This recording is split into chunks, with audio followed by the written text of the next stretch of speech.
Tallinnas sündinud, Peterburis õppinud ja hiljem Düsseldorfis töötanud Eduard Spörer tegi maalimisretki Rügeni saarele, Normandiasse, Jersey saarele ja mujalegi.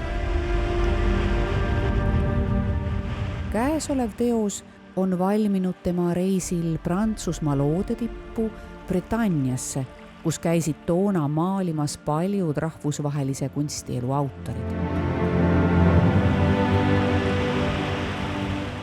Spörerit huvitasidki sageli just merega seotud teemad.